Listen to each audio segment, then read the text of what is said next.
Dans cette vidéo, nous allons voir comment résoudre des équations matricielles. On va appeler une équation matricielle, en fait, une équation qui pourrait être, par exemple, sous cette forme-là.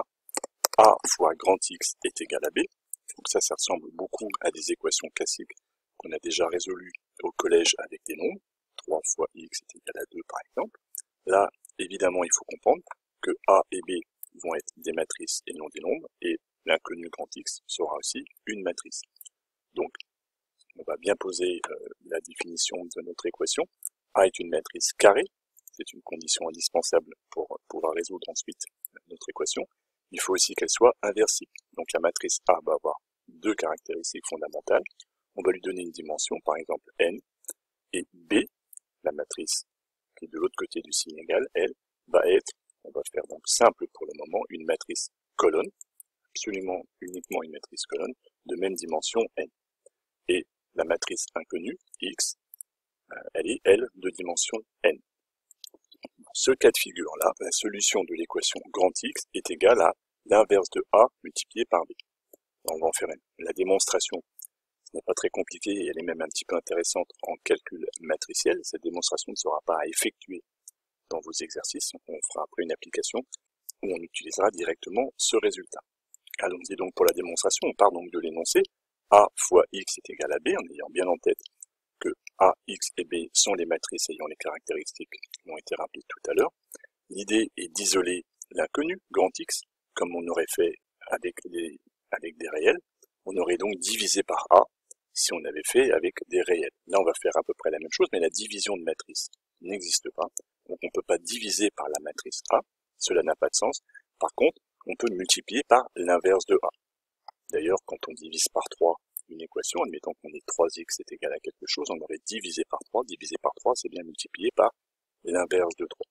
Là, on va faire exactement la même chose. On ne peut pas diviser par la matrice A, donc on va multiplier par l'inverse de la matrice A à gauche. Alors, on se rappelle que la multiplication de matrice n'est pas commutative, c'est-à-dire que ce n'est pas la même chose de multiplier à gauche ou à droite. Donc, on va bien être prudent ici. On multiplie par l'inverse de A exposant moins 1 à gauche ici, et donc de l'autre côté du signe égal, on multiplie aussi à gauche. Cette égalité-là, eh bien, nous allons pouvoir la simplifier à gauche, c'est-à-dire que nous allons commencer à effectuer le produit A exposant moins 1 fois A, celui qui est entre parenthèses ici, et si vous avez vu une vidéo précédente à propos des matrices inverses, on sait que le produit d'une matrice par sa matrice inverse est égal à la matrice identité, de même que 3 fois 1 tiers est égal à 1. On peut toujours faire le parallèle avec le nombre réel pour s'y retrouver. Et donc, cette égalité que nous avions précédemment est égale à l'identité multipliée par grand X, qui est égale à A exposant moins 1 fois B.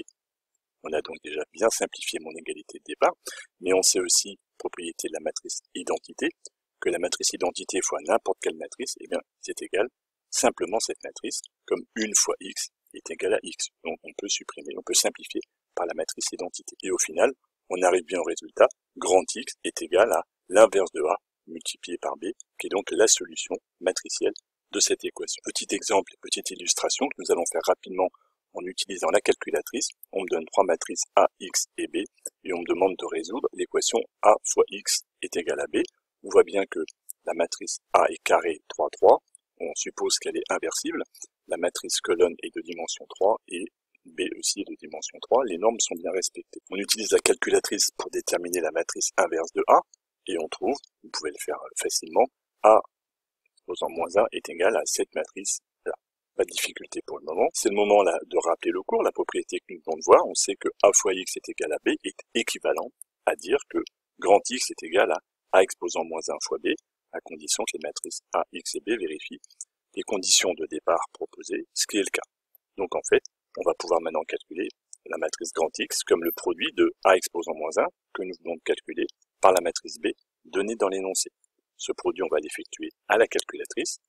Donc on l'écrit quand même proprement. La matrice grand X est égale à l'inverse de A multiplié par B. Et à la calculatrice, on obtient cette matrice-là. Grand X est égal à la matrice colonne moins 2, 0, 5, 3. Nous avons terminé cet exercice.